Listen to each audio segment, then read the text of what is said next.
You've heard of the two Tallahassees. This is about the other Tallahassee, the Southside. This is where poverty, unemployment, crime, single-parent households, deteriorating housing stock, and low-performing schools are the norm. This is despite years of discussion, infrastructure projects, and millions of dollars spent. Local dollars spent on beautification and infrastructure, parks and greenways, mostly improvements to the built environment. Our comp plan even references the problems on the South Side and makes a strong commitment to reduce population loss there, decrease the poverty level, stop the physical deterioration in the area, and stop incentivizing development in the North and Northeast, and focus on bringing commercial and higher-end residential development to the South Side. That's the commitment we've made.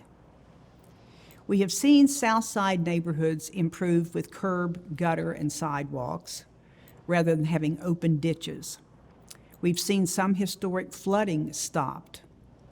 New neighborhood parks and trails have been built, and there are community centers located there which offer programs to the residents.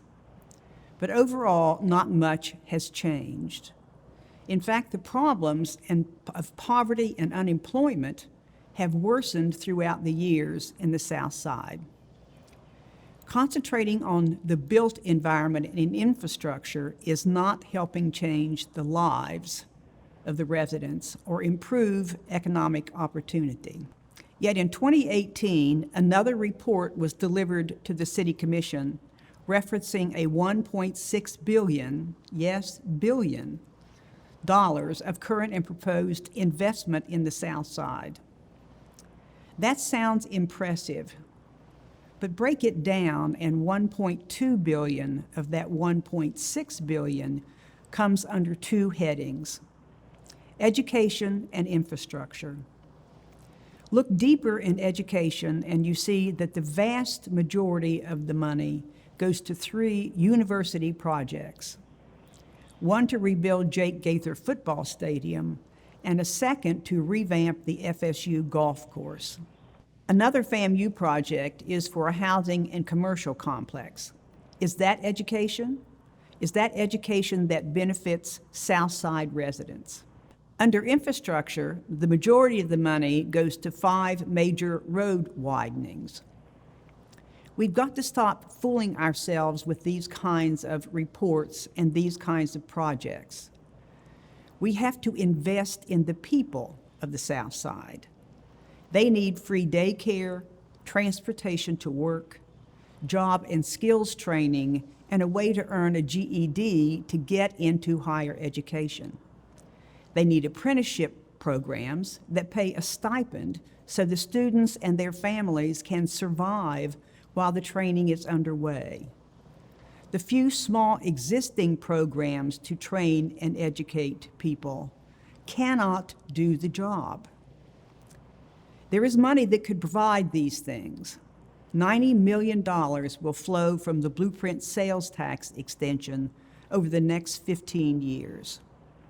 We could spend a portion of it to break the cycle of poverty on the South Side and teach the residents there the skills to earn a living wage.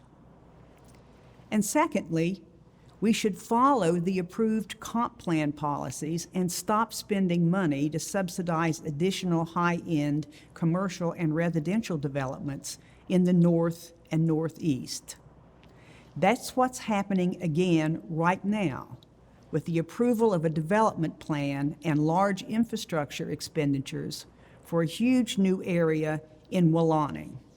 If you don't know where Welaunee is, just think of the recently completed Canopy development. This new part of Welaunee will accommodate all the anticipated population growth in Leon County for the next 20 years. Who is going to build on the South Side with this huge incentive package going to the Northeast again? The definition of insanity is to keep doing what you have always done and expect a different outcome. Let's not do that again.